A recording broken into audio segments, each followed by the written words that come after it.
وإذ قال لقمان لابنه وهو يعظه يا بني لا تشرك بالله إن الشرك لظلم عظيم وإذ قال لقمان لابنه وهو يعظه يا بني لا تشرك بالله إن الشرك لظلم عظيم.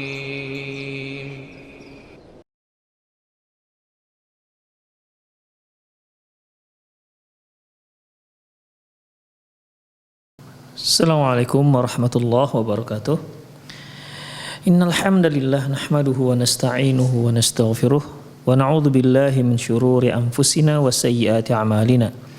Man yahdihillahu fahuwal muhtadi wa man yudlil falan tajida lahu waliyyan mursyida. Asyhadu an la ilaha illallah wahdahu la syarika lah wa asyhadu anna Muhammadan 'abduhu wa rasuluh alladzi la nabiyya ba'dah. Wa qala Allah subhanahu wa ta'ala ya ayyuhalladzina amanu taqullaha haqqa tuqatih wa la tamutunna illa wa antum muslimun.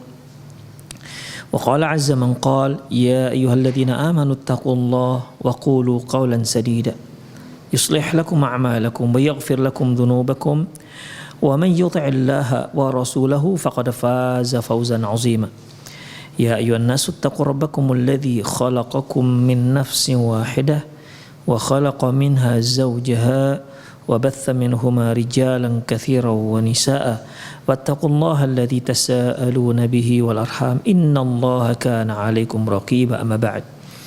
Inna asdaqal hadithi kitabullah wa khairal hadi hadi Muhammad sallallahu alaihi wasallam wa syarrul umur muhdatsatuha wa kullu muhdatsatin bid'ah wa kullu bid'atin dhalalah wa kullu dhalalatin finnar. Ma'asyiral muslimin wal muslimat, para pemirsa Rosyad TV dimanapun Anda berada, alhamdulillah hari ini kita kembali bersua melanjutkan kajian kita terkait dengan fatwa seputar anak. Mahiyal ghilah wa ma hukmuha.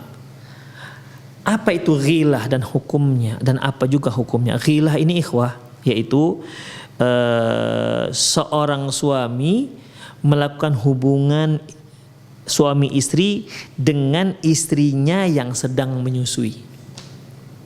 Ya, seorang suami ini, ya, seorang suami punya istri, istrinya sedang menyusui. Taib. Ghilah itu artinya suami yang melakukan jima atau melakukan hubungan intim dengan istrinya yang sedang menyusui seorang bayi. Apa hukumnya? Ya, apa hukumnya? Hukumnya ikhwah sebagaimana yang diriwayatkan oleh Imam Muslim dari Judamah binti Wahbin al-Asadiyah radhiyallahu anha sami'at Rasulullah sallallahu yaqul, bahwasanya dia pernah mendengar Rasulullah SAW bersabda, laqad hamamtu an anhalanil ghilah. Aku sempat akan melarang ghilah. Ingat, ghilah tadi seorang suami yang melakukan hubungan suami istri terhadap melakukan hubungan intim dengan istrinya yang sedang menyusui seorang bayi. Kata beliau, aku sudah hampir bertekad untuk melarang ghilah. Ingat, saya ulangi, ghilah adalah seorang suami yang mendatangi istrinya di mana istrinya tersebut sedang menyusui bayinya. Ya. Maksudnya dalam masa dia menyusui bayi. Aku sudah bertekad tadinya untuk melarang ghilah ini. Hatta dzakartu anna Rum wal Farsi yasna'una dzalika fala yadurru auladahum.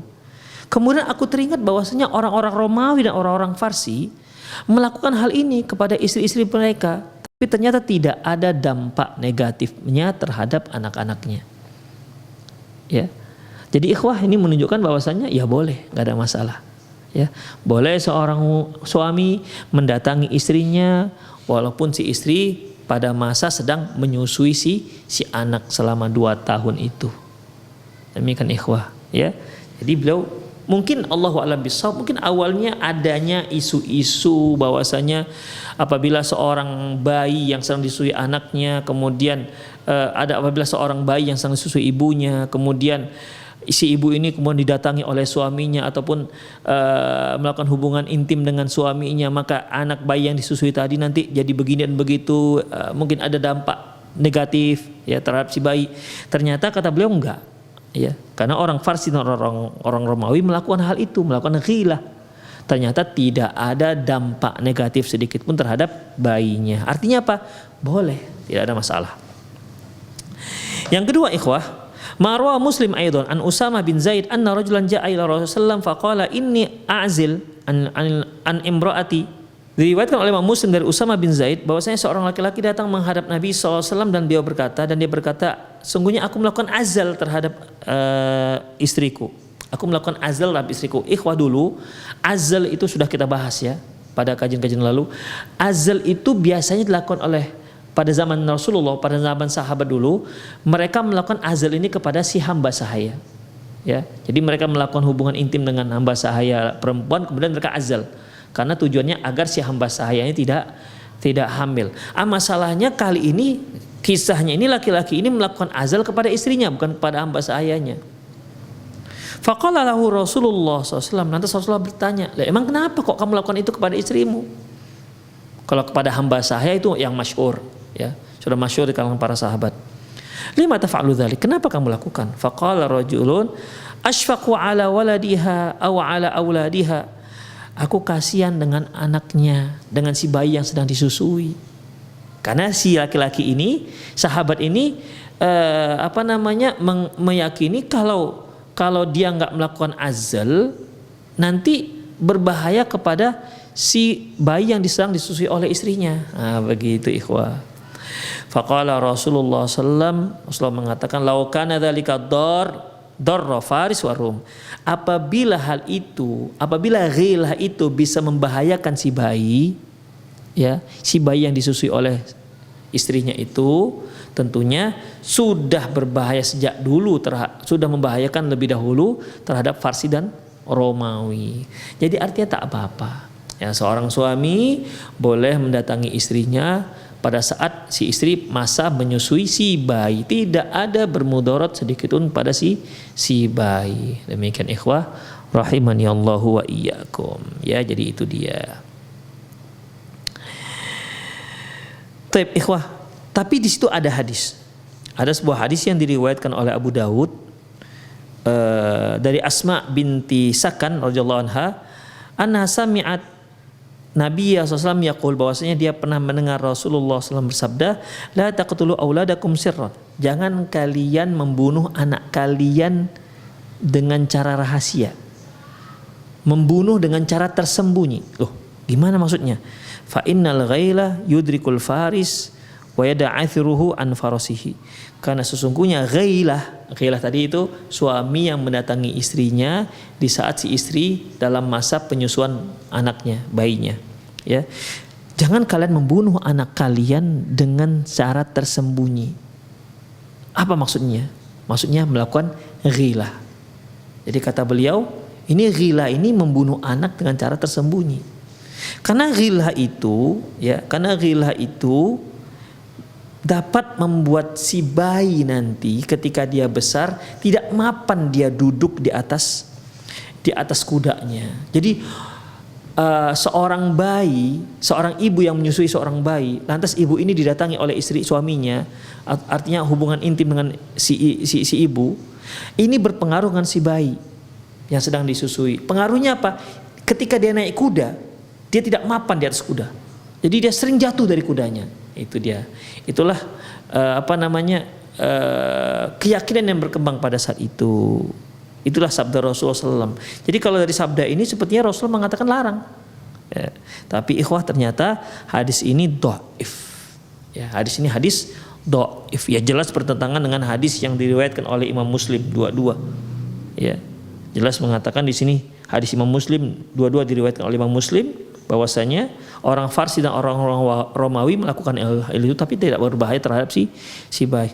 Dan juga dengan hadis yang kedua. Sementara ini hadis yang diriwayatkan Imam Abi Daud yang maknanya itu bertentangan dengan yang hadis yang diriwayatkan oleh Imam Muslim. Jadi hadis ini hadis dhaif. Demikian ikhwah rahimani Allah wa iyyakum. Ya. Jadi intinya tidak masalah. Ghilah tidak ada masalah. Ya, ingat, ghilah itu adalah sebuah istilah, yaitu seorang suami yang mendatangi istrinya di masa si istri sedang menyusui si anak. Ya, ketika si istri sedang setelah melahirkan, itu kan dia menyusui anak itu selama 2 tahun. Ya, kalau dia habis menyusui kan ada masa nifas. Setelah selesai masa nifas kan suaminya boleh mendatangi dia. Tapi kan dia masih menyusui si anak selama 2 tahun. Itu dia. Kalau nifasnya 40 hari, berarti sisa masa penyusuan itu berarti masih ada sebanyak 22 bulan 20 hari. 22 bulan 2 hari, ya. 22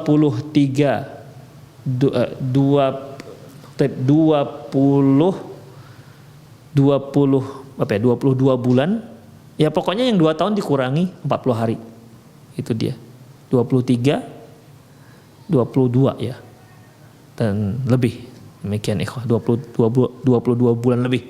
Demikian ikhwah. Jadi intinya tidak mengapa, ya, boleh seorang suami mendatangi istrinya walaupun pada masa istri sedang menyusui si bayi. Demikian ikhwah rahimanallah wa iyyakum.